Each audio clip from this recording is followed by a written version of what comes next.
Osio Nicod, Galil, Nicod, Chitagero, Kohig, Wade Blevins, Tawadon. Ian, Chigay, Kala, Shaylu, Tawaton. So welcome. This is Cherokee 3. We're glad that we're here today. So so today, Kohig Nakine Chalakia de Lo Quasti. This is our fourth Cherokee lesson, and so for those of you following along, of course, we're right in the middle of telling a traditional story. This is a story that probably one of the most famous Cherokee stories ever told, I think. It's very, very extremely common about the possum. And we're kind of taking our time. Some of the words are new, and so we're taking some time to kind of go through that. And so I think probably we'll get probably another couple lessons, and then we'll finish the story, and then we'll kind of go back through it. So if you're not catching it all right now, don't worry about it, because we'll get there. Right. Yeah. All right. So come, Idalena, dalagi diwoni. Okay. So.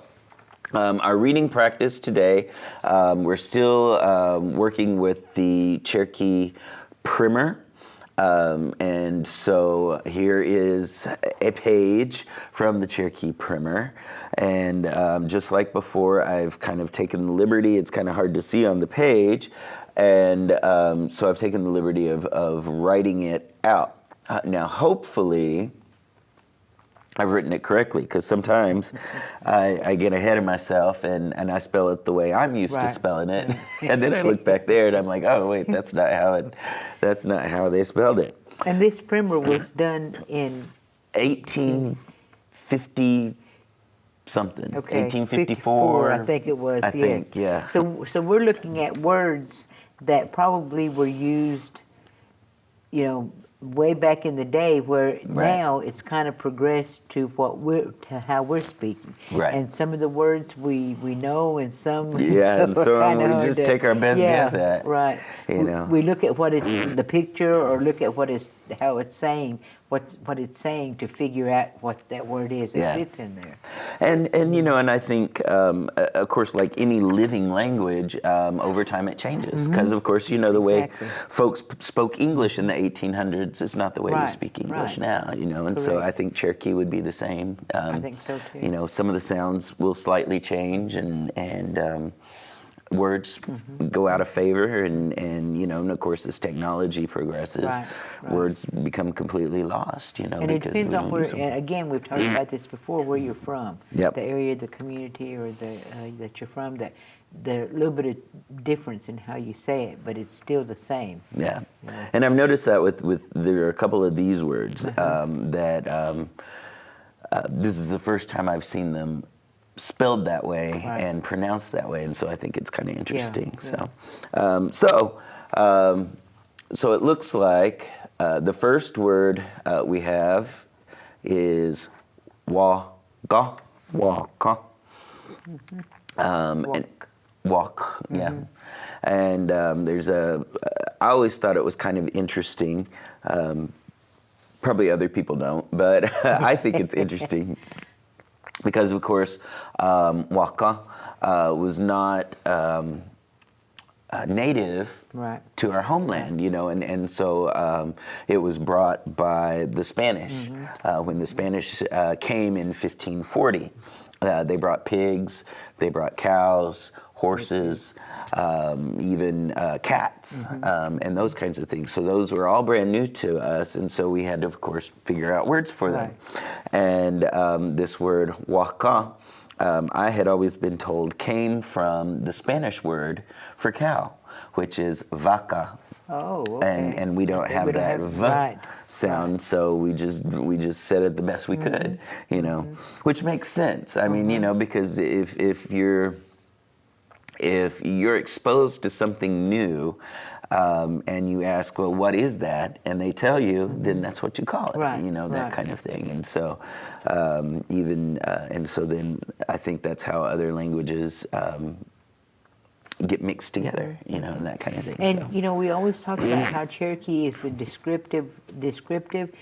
I'm some of these animals that we're looking at. It's good to know that they didn't describe what the animal was, and they just gave it a name, you know, for it. Because if not, you know, this waka, that could be, you know, we could be saying that it has horns, it gives milk, or whatever, you know, and it would be a longer, you know, version of it than this. So, yeah, and you know, they were smart. Right, exactly. That, you know, and you think about that. I mean, you don't really think about it until you hear you know, this, you know, where it came from and things like that. You realize that they were trying to figure out how to make it simpler, you know, for people to remember. Absolutely. Well, and I know even when I was a kid, I didn't understand it at the time. I understand it now, though. Whenever I would hear folks speak in Cherokee, you know, they'd go along, and then all of a sudden there'd be an English word in there, and then they'd just keep going, you know. And so I would ask, you know, my grandparents and stuff, I was like, well, why did they use this word, you know, and not, you know, the Cherokee word for it? And because a lot of times it was things like nouns and those kinds of things. And they were like, well, it's because the English word was shorter, you know. You know, like if you have to say like the word you know, or whatever, it's a lot easier to say phone. You know, that's true. And so, you know, they would just use whatever was easier and simpler.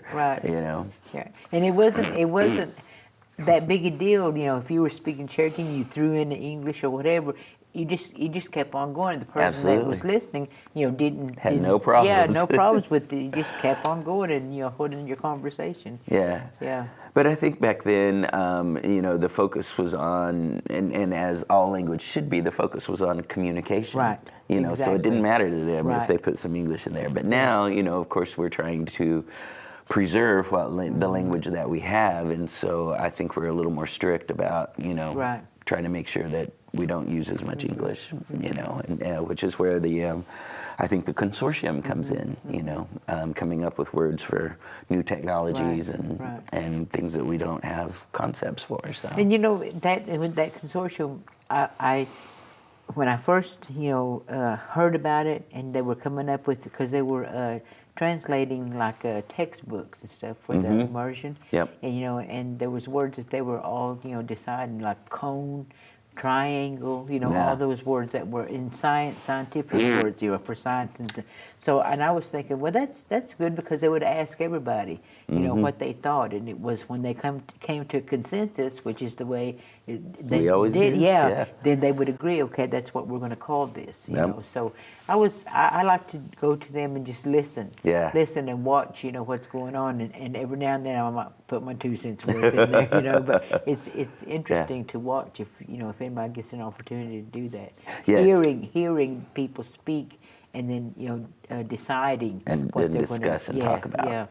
Absolutely, and that's a good thing. You know, if you get an opportunity to ever attend the consortium and just sit and listen, it's really a wonderful opportunity to hear how the thinking that goes behind it, and you know, they don't just kind of come up with words on the fly or whatever. They put thought in it, and they're like, okay, well, you know, what is the defining characteristic of this? What, you know, what is it used for? What you know, what does it mean, you know, in English? And then we'll figure it out. And sometimes they don't agree. That's right. You know, and so now sometimes, you know, we'll have an Eastern Band version and a Western version as well. You know. Because I remember one time we went to the to Cherokee, and they were having a meeting, you know, and they were talking about different things. Now they did come up. It was some animal, that they were trying to come up with a name for. So we had a name over in this area that we were thinking about, and they had one. So when we were discussing and they were talking about it, we ended up using what they thought the animal. I can't even think of what the animal was, and that's something, because that's been quite a few years ago. But it was interesting to be able to, you know, to see the collaboration between all three tribes that were coming together to come up with the word. Absolutely. Some simple word, and it was taking that much, that much time to do that. Yeah, it may take hours, to discuss. And But I really thought it was something. I really enjoyed listening and watching. Well, and I think of it as, I don't know, almost like a quest or something like that, because it seems like everybody has a piece of the puzzle. And we're finally at the place now in our history where we can all come back together and share those pieces of the puzzle because like you said, it may be that out here we let that word go, but maybe in Snowbird, they've kept it. And even Snowbird and Koala, sometimes they'll keep words in one community where they've let them go in others, and that's so cool. That's interesting, to really see and it's not that we let them go, maybe we just don't hear it as much, and so we don't use it. But when we know that there's a word for it, then we start, thinking about we need to start putting that word or whatever in the language that we're doing. Absolutely, yeah. My thing is whenever I retire from all of this, working and stuff, I want to really be part of that consortium. Absolutely. Because they took a trip back to Cherokee, I think. Here, to go back and visit with them and stuff. And I saw all the women that were going, and I thought, okay, I won't be one of those women that goes back there and does that, does that. So I was excited to see that they were going back. It is, yeah. And for those of you that live here in Oklahoma, if you've never gotten a chance to go back home to Tlalacuhuet, to our old homeland, please make it before your life ends. You need to go at least one time. At least one time, because it's still home. Exactly. And it still feels like home. Every Cherokee person I've ever talked to that has gone there, they say as soon as we get there, it feels different. Yes, it feels like home. It does. Even though you've never been there before. Right, exactly. There's just a feeling that comes over you whenever the first time I went over there, I thought, what is this? It's just but it felt good. It was a good feeling, to know that, like you said, to know that you were home. That's what it was. Absolutely. And if the people there, if they know you're from here, they'll treat you like family, and it won't take very long before you probably find relatives. I know I went out there with the consortium one time, and I have on my dad's side, Charlotte Rattler was my great grandma. And so we were at breakfast one day, and so we were talking, and I said, well, I have some rattlers in my, and they were like, oh, see that guy sitting over there? He's a rattler, and so, and then, we got to talking and stuff, and so, it doesn't take long before you find connections. Right. And that's good. I like that because it's like you're saying, you have relatives there, and once you start talking about who you are and who you're related to, it's like, okay, you're related to this one, or you know this, or that they know this, or whatever. So, I like going down there. Yeah, me too.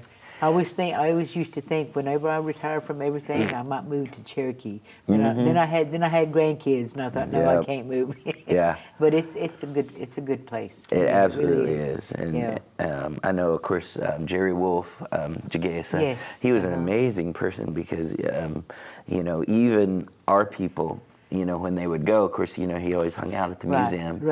And he'd ask who you were, and it wouldn't take him very long before he would have you figured out. And he'd be like, oh, well, this is where you fit in. And I remember talking to him when I first went down there. I thought, and it was hard for me to kind of understand, the way that they spoke. But it didn't take long for me to, to come up. And he listened to me. We were talking back and forth, and, told him who I was. And, of course, he, started telling me this place, or the people, that you need to, go see or whatever, So it was interesting. I'm sure they miss him, there at the museum because he was there every time we went down there. Yeah. And that's, such a shame, and that's why it's so important that we, try and record and preserve the knowledge that those old folks had, because they're going faster than we would like them to.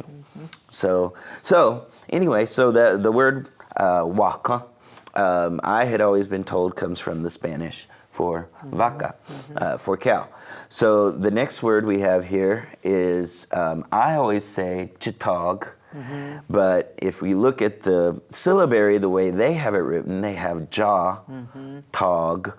But really, when you think about it, the way we say it, chitog, chitog. Chitog. Yeah? Chitog. See, again, that's the sounds at the beginning, at the end, you know. But if if somebody said chitog, you know, we'd understand what they were saying. Yeah. Now we say jitog, Yep. you know, have that G sound instead of the jitog. Yeah. But you know, when you hear it, you could say that jitog, Yeah. jitog. You know. I was just always used to seeing it spelled with a G instead of a jaw. Right. So you know, I was looking in this. Well, when we were looking at the one about the fox or whatever. You know, and I looked at that word and I was like, what the heck? And I was like, oh wait, chicken. Yeah, that's what you have to look at what they're talking about, and that's when I finally figured out. Oh, okay, it's something about chicken. Exactly. And then we have this one here, this next one. This is ga da goo goo. Okay. Ga da gook. So that's two words put together, right? Yes. Like ga da, like earth or clay. Ga da gwal. And then goo goo is a gook, a bottle. Yes. So, so are they saying that to me, like when I saw this word "gatagook," to me it reminded me of like a moonshine jug. Right. That's something ceramic or something made out of clay or something. Yeah. But now goog, we kind of shortened it. If we're talking about a glass of something, you know, whether it's a bottle or whatever, we call it goog. Now, goog, that would to me would be like a pottery piece or a clay, something that made out of clay. And looking at that picture, that's kind of what it looks like. Yeah. It's some kind of a clay pot or clay, you know, container something. of some kind. Yeah. Yeah. I like that word, goog. Yeah, me too. Yeah. I'm gonna have to save that because whenever I'm in class and we're doing clay and stuff. Oh yeah. You know, I do Absolutely. tell them the word for the clay, but I could use that word for making pottery. Yeah. Good, I learned something. And it's something you already knew. That's right. Just never thought about it. Yeah, that never way. crossed your mind. Okay. I know. Yeah, and then the next one, of course, we have wadulisi. Or wadulis. That's here it looks like a fly, but it's not a fly. It's a bee. Bee. Wadulis. And that can also be honey, correct? Right. Exactly. So it can be either the animal or it can be what it makes. Interestingly enough, and then here we had. Remember last time we had juiceadon. Now this time we have usadoni. Usadon, and apparently that's one single barrel. One barrel. In the other picture there was two or three or something. Juiceadon. Yeah. You know, there was more than one. Usadon, and there was just one. Just one there. Usadon. So, and then this is a word, dla ma ha. Dla ma ha. We usually say dla me ha. Dlame. Yeah, is the word, is the way I know it. But in this one, they use the character for ma. Dlamaha. Okay. And I guess, dlamaha, dlameha. Okay, maybe. Yeah. Yeah, kind of one of those, G-jaw things. Yeah, we'll say it's okay. No. This is back in the 1800s, speaking. So, like we said, it's evolved. It has, yes. And then soquili, a horse. Soquili.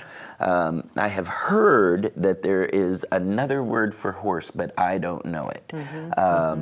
That it's an older word for horse, but I know there are some people that knew that word. Hastings Shade Chagesa, really? He would say that there is another word for horse, and it's an older word than this word that we have, that everybody uses today. Soquil. but I can't remember it. Yeah. Okay. So That's another research thing, right? yeah. I'll ask somebody Yes, because yes. but yeah, soquil Yeah, or yeah, soquili, yeah.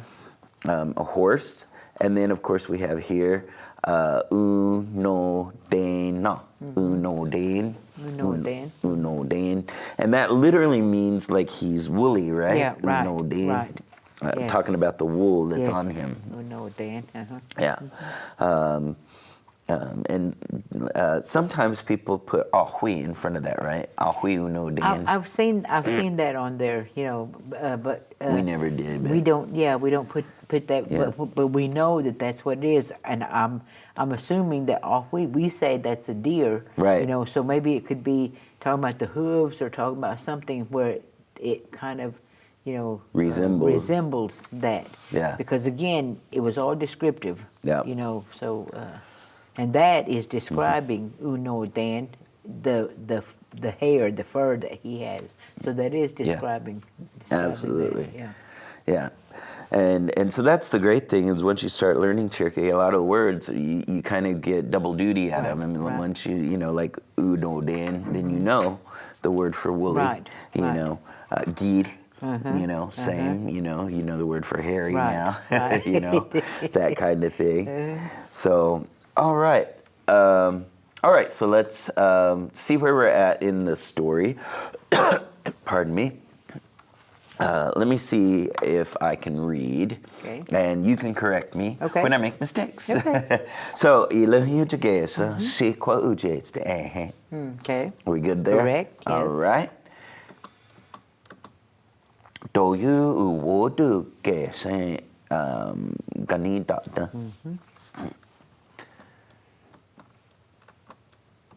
Okay. And then ganita Nicola Adlökste Sikujets. Adlökste. So, what is, should it be Adlökste or Adlökste? Adlökste. Adlökste. Yes, Adlökste. If you're speaking, ganita Nicola Adlökste Sikujets. You don't have to say each sound unless you're I would say each sound as I was teaching, right. But then I would say how you would say it if you were conversing or saying it in a sentence. Okay. Yeah. Great. So Adlökste, and that means he's bragging. Bragging, yes. Right. Good. Okay.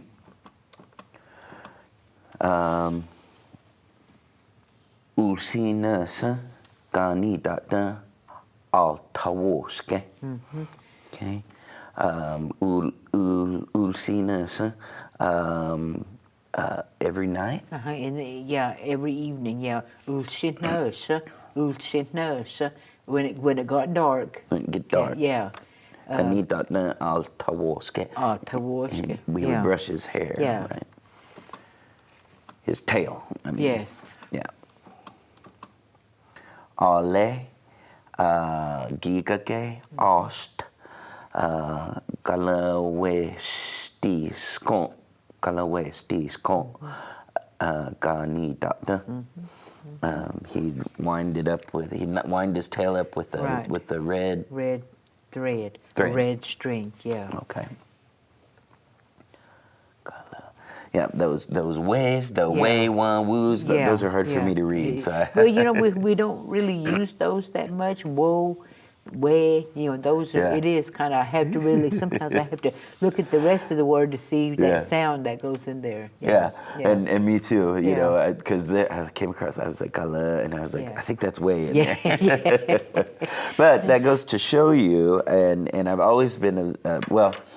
Of course, when we worked with JOM trying to figure out the best way to teach the language, we have done it pretty much every way it can possibly be done. We have taught the syllabary first, we've taught the syllabary later, we have taught, we've done it at the same time. And now, after having all of that experience, I'm kind of the opinion that it's easier to learn syllabary if you know a little bit of language first. Because like there, where, because I kind of know a little bit, I can kind of guess what it is, Yes, and okay, I kind of have okay. something to attach it to. If you're reading it. If I'm reading, yes. If you're reading it. Yes. Now, if you're not going to read anything and you're just learning, that Individual yes, characters. yes, and you put it together, then it's not really going to make a difference as far as and in my teaching, I have done at the very beginning. I don't have any syllabary at all. Yeah. They just listen. They just Yeah. if they can understand me, then that's good. I put it out there, and then I do the circling questions Yes. with them. And I've circled those things to the kids are. And I say, okay, we're going to circle, and they're kind of like, okay, we're doing it again. But it's repetition, and that's what you Absolutely. have to have. But now in my older classes, we do start doing the syllabary. Yeah. So that's true. If you know a little bit of the language, you know what you're saying, then it's easy to put those two things together and to start reading. Yeah, right away. Yeah, yes, exactly. Yeah, and then of course the next step after recognizing the individual characters is recognizing them in words. In words, yes. Because sometimes the sounds change. Gay could become K, Yes, or yes. that kind of thing, and that's just through repetition and seeing it a lot of times. That it's supposed to be that way. Right, right. All right, so the next one. Ukichiska yegen yegen woke He was up. waking up, yes, yes. All ski si don he, dancing around. Dance around.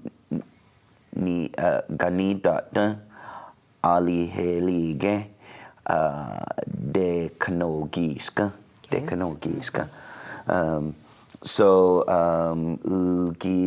ugijiska, when the sun's coming up. Yeah, At dawn. At dawn, yes. At dawn. Daybreak. He woke up. All ski si don he, and dance around. Dancing around. Ganita ali helige de kanogiska. He's kind of singing about his tail, Right. appreciating his tail. Appreciating his tail, yes. Yes. Oh, hitting the wrong button there. Okay. Nigada, claw, you do ni look te, odd looks. Okay. Is that right? Odd looks. Odd looks. Everybody didn't like him bragging. Correct, yes. Odd looks. Okay. Adelo guastida duni wuktane una day hyoti. So they decided to teach him a lesson. Correct, correct.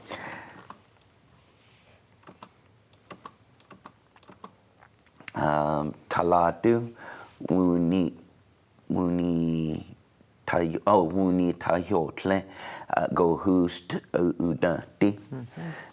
So they asked the cricket to do something. Exactly.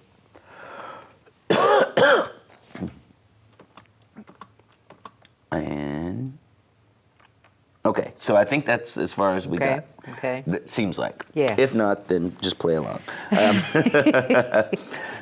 Usa nulis. Oh, usa nulstana. When night came, or when night happened. Right. Taladu. Oh no, we did do this one. Wulu Okay. Yeah. Wulu ujetsti juenasa.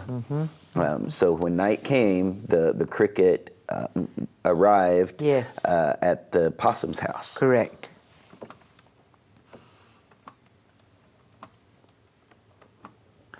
Okay. Nu wa na dese. Nu wan dese. Gigage. Ost. U la we waist. Okay. So nuwandese.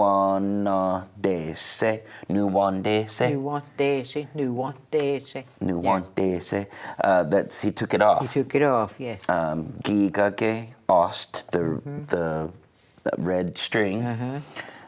Ula waist. That was wound on there. That was coiled on. Yep, exactly. Okay.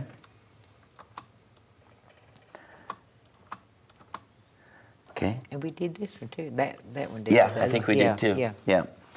Taladu, wugalise, wugalise. Well, we'll come back to it.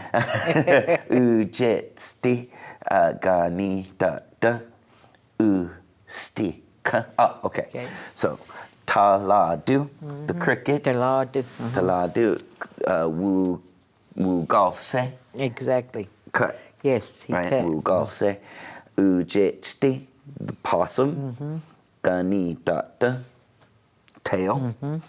Ustika, his hair. Yeah, the possum. So the hair on the possum. Yeah, on the hair of the possum's tail. So in Cherokee, we do ujetsti, the possum, ganidata, his tail, ustika, his hair. Right. But probably in English, we'd say probably cut the hair of the possum's tail. Yes. So wugalse, does that mean to cut? Yeah, to cut. He it's kind of like wugalse. He went and did it. The one sound lets us know that he went over there. Ugalse. You can say ugalse. That would be like he did do it. Now wugalse, it's really the same, but that woo sound in there tells you that it was that he went and did it. Yeah, that it wasn't just right there. That there was some motion involved, right? Exactly. Yeah. Wugalse. And can you use that to cut anything? Ugalse. Well, if you're going to say that they're going to cut it, yeah, you can use that. Yeah. And it could be anything. Yeah. Ugalse, you can, cut. An apple. Yeah.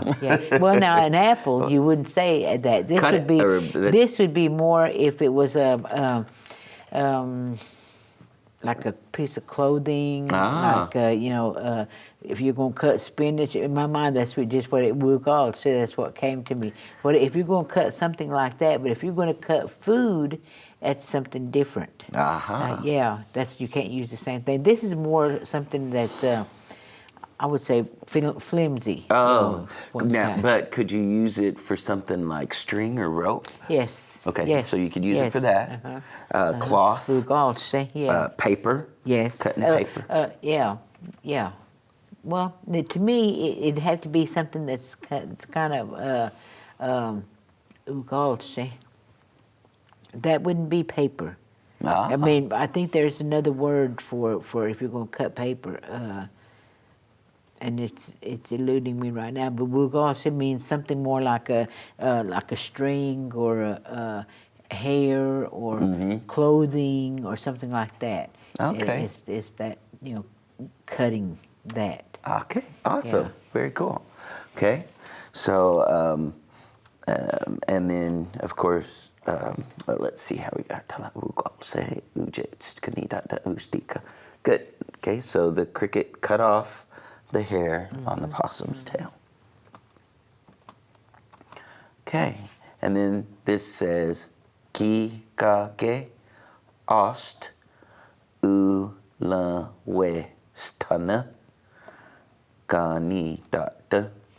Okay, so all of these words in one iteration or another we've had. This is all kind of review. Gigage, red. Correct. Ost, string or thread. Ulawestana is he wound it up, right? Ulawestana. He made it coiled up. Right. Or wrapped it. Wrapped. He wrapped something, or the motion was it was going around. Yeah. That's what it is. Ulawestana. Yeah. That tana Right. is kind of an action of doing something, right? Ula waist, Hana. Yeah. Yeah. So, ganita around his tail. Right. Okay. So, gigage ast ula waist, Hana ganita. He wrapped the red string around his tail. Okay. He wrapped the red string around his tail. Ula waist, Hana. Right. Okay. And when we review, I have it all written out on one page, and we'll look at the difference between when it was coiled and whenever we're wrapping it around. So, uyeta, ujeti, kla, yun, te. Oh, okay. Okay, well, this is a new one right here. Yeah, this is brand new. Yeah, this looks new to me. Yun te go hoost nul stani dolna. Okay. Okay, so uyeta ujetsti kla yunt. I know this part, and is this. He woke up? Uyeja. When he woke up. Oh, when he woke up. When he woke up. Yes. Yeah, that's what was throwing me, because I was like, well, wait, he woke up? What? When he woke up. Uyeja. Ujetst klayunt. He didn't know. He didn't know. The possum didn't know. Go hus nustanidola. That anything had happened. Correct. Nustanidola. Something happened. That something happened. Yeah, so he didn't know something had happened. Right. When he woke up, he didn't know anything had happened. He was still in the dark. Right. When the possum woke up, he didn't know anything happened. Okay? And then the next one says, Nu one day se. Okay, nu one day se. Nu one day se. Nu one day se. Right. Unwound. Yes. Took it off. Took it off. Gigage, ost, un go was, un gos. Is that right? Un gos. Un go was. Ges, stick. Okay, let's see. That's where we said it fell off. Something was that's right. Yeah, it fell off. Una gosa. Yeah, una gosa. Yeah. And that's like something falling off is what it is. Una gosa. Yeah. Okay.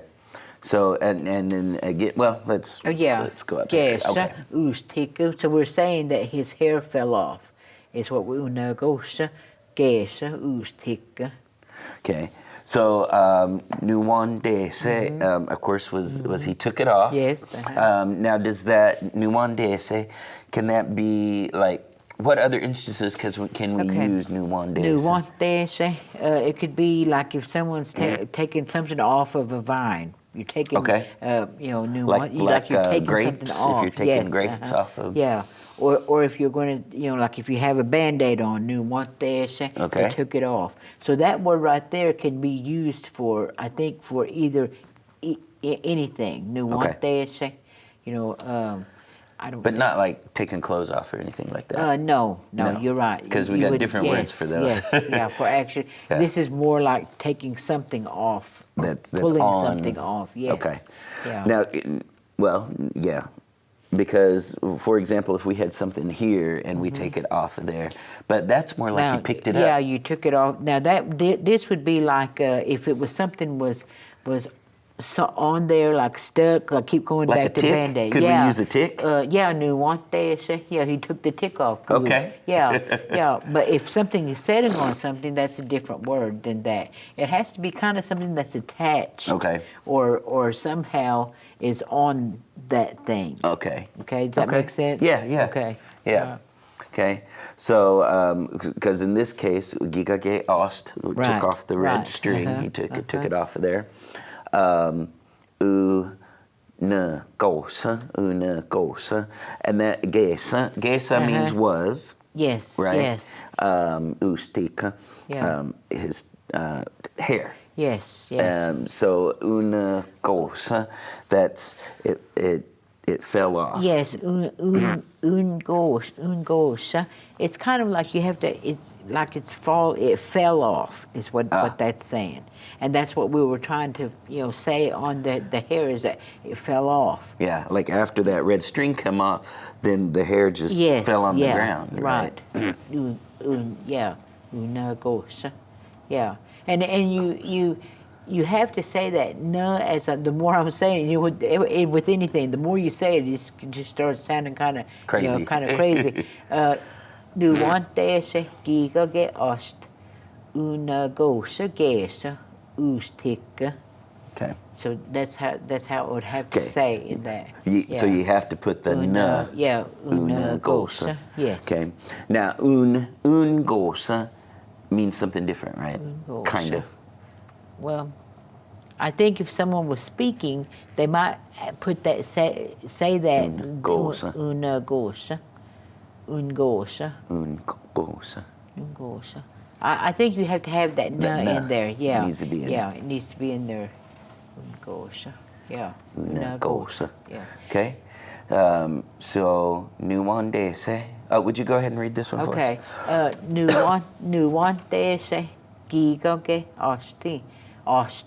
Okay. Una gosa gesa ustika. Okay. Then let me that una gosa go una go wasa. That's what? Yeah. Un gosa. Una gosa. It's una gosa gesa ustika. And that word keeps, making me think, but that's what it is, una gosa gesa. And when I say that, it kind of, it sounds like someone, it was let out, or they went out, una gosa. Oh, yeah. Like they got out. Yeah. Yeah. Like, But huesa una gosa. Say huesa una gosa. That there's a different sound, una gosa, if you're saying something got out. Like let's say for example, like if you had a chicken in a pen and you left the door open. Una gosa, una gosa, una goa. And the chicken got out. Yeah. Jitog. Una go. See, the more I say it, it's just that una gosa, una go. That he got out. He got out. Gonna go in. If I'm telling you, Wade, Jitog, gonna go in. He got out. Yeah. Yeah. And if I'm going to say that chicken got out. No Jitog una go. That's Okay. It would be it's not the I'm reading it so that's falling off. Una gosa is falling off. And that's what we're talking about. Ustika. We're way around there to get back to this. But right the words are related right. to each other. Yes, exactly. And when I was hearing that, I thought, well, that sounds like something getting out or whatever. So and that word, like the chicken getting out, it is a little bit different, but it's kind of related to each other. Well, and if you think about it, I mean, something getting out right. and something falling off kind of are related. Yeah. I mean, right. right. Because they're not where they're supposed to be, yes, right? Exactly. in either case. True. The hair's not on the tail. The chicken's not in the pen. Right.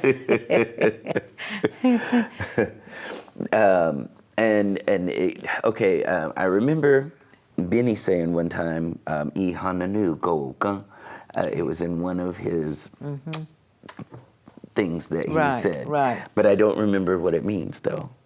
But is it related somehow? Say it again. I hananu go. Okay. Well, and see, there again, that was a Benny saying. We always say that when me and Alice are talking about it, we'll say that's a Benny saying. And I know that it means something really important. As he was saying that. And I'll try to remember what the context is, and that might help. Okay. So, all right. So let's go. Let's see if we can get one more at least. Okay. U ye le ha ge se ga ni da da. Only 3 words, but u ye le ha naked. Yes. Right. Yes. Naked.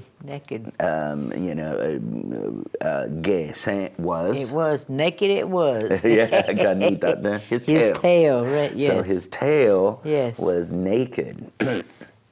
And of course, uyela, that's you can use that for anything that's naked. Yes, because in this case we're talking about something hairless. Yeah. That's bare, that doesn't have any hair on it, that's naked. But if we're talking about someone that doesn't have any clothes on, then that's still the same word. Same, yes. And I always wondered, is this related to the word for body, ayela? Ayela. It could be, Uyela. Almost like he's showing his body. Right. Yes, Ayela, Uyela, huh? Yeah. Uyela, I think I think there is, the sound seems the same in there. Yeah, so. There's got to be a connection there somehow. Yeah. And that might be where that Uyela came from, talking about the body is naked. Right. And we just use it for anything else that doesn't, like head, bare, something that's bare. So uyela could even be bald. Maybe. No, there's that's a different word for that. Uyela would be more like the body. Yeah. Like in this case, his tail. Yeah. Okay. And I can't think of anything else that could be naked. So, right off the top of my head. So. Well, we there's a lot of things that we talk about that we could say uyela, but it's and it could be something, a tree or something, Like if the tree's leaves have all come off. Yeah, but there's another word I know uyela, that we use that word for, not just necessarily a naked body. Yeah. Uyela hajikesa, but they could be talking about some things, an object of some sort. Oh, okay. Maybe something happened to it, and it was just like it was naked. Yeah. It's there's nothing else. Huh? Right. Everything got taken off. Yeah. So that word is kind of not just necessarily. I think we use it for other things. Right. Besides the body. Well, and again, just like in English, it starts out meaning one thing, but then it, over time, you start using it to talk about similar situations. Right, exactly. I think Cherokee does the same thing. Yeah, and that's what makes it so interesting. Right. So we're just about out of time. So I do want to say thank you, Peggy, for coming back and helping us, because getting a first language speaker's insight into all of these words and where they come from and how they're used in everyday conversation, I think is helpful to I know it's helpful for me, and I think it's probably helpful for other learners as well. Yes. So anyway, so for all of you that are joining us, and we just want to say thank you for making the attempt to keep our language going. It's very, very important to use your language as much as you possibly can. So from all of us here, don't doggo, honey. Come on, don't doggo, honey.